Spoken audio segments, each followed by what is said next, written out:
Эркектерге караганда аялдардын иммундук системасы коронавируска жакшыраак туруштук берип, аны жеңил өткөрөт.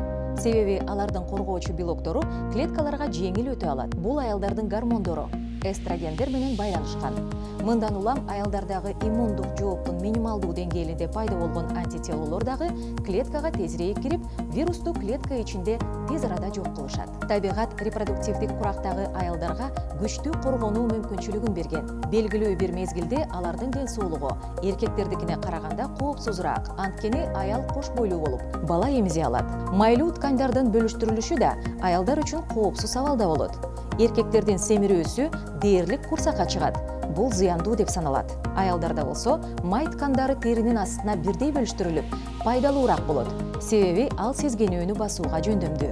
Бул аялдын бүтүндөй репродуктивдик курагы боюнча эркекке караганда коопсузураак экендигин айгинелейт.